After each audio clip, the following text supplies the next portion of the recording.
Another Lord dance. Scary. Hindi pa rin Scary. tapos, guys. Reset. Reset. Another one. It's Oh a my reset. goodness. Uy. Hawakan ba? Reset. Si Lutfi Eto na, makakatras. Andyan na nga yung paghabol kay Kelra. Ang ganda na nga. Pwesto doon ni Bago pero makakaligtas si Kelra.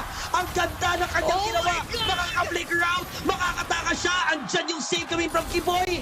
And mukhang mag-fall off yung ginawa ng Aurora. They tried to secure Kelra pero they failed. Ang ganda ng ginawa ni Kelra doon. Please, i-replay niyo yun. Replay Napakaganda. niyo yun, boss. Ang ganda nun yung ginawa niya. Sobrang alam niya siya yung target. Alam niya natatalunan siya. Winter Crown ba yun? Watch Kung hindi this. nagkakamali. Ay, wala siya eh. Pero Winter Crown. Winter Crown, Winter boss. Crown.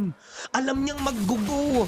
Nag-ipon siya ng gold para mambigla ng ganon. Of course, Aurora Gaming wasn't expecting a Winter Crown kasi yes, nag-expect siya. Ayun, si Kalala! Nagkarating ka na!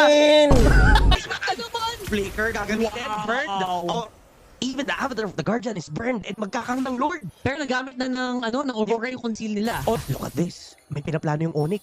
Nandun sila sa purple buff. Mag-i-intercept sila. The moment na may magpakita dyan kahit isa, pwede nilang bigyan. Is this gonna be si Giboom? Natatargetin nila.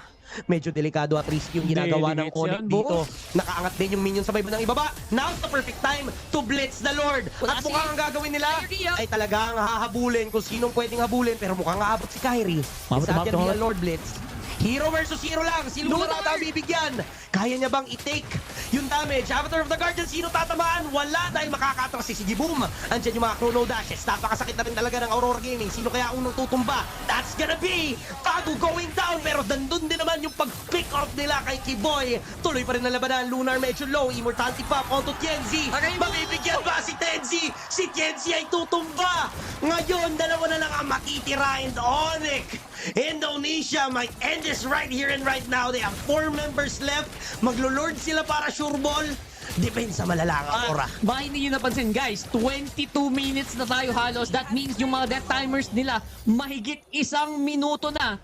So I'm not sure if they're gonna be able to do this. Pero ang ganda talaga sayawan ginawa nila doon. Naubos yung chrono dash ni Sigiboom hanggang dulo and napabayaan na din. Even Yenzi going down is a very crucial error now. It's Sigiboom trying to stay alive, trying to keep it together. 1v4 sa ilalim ng torre. Oh my goodness, sobrang sakit!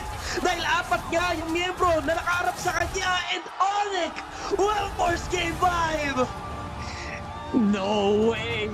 This is one of the most insane series in MSC so far.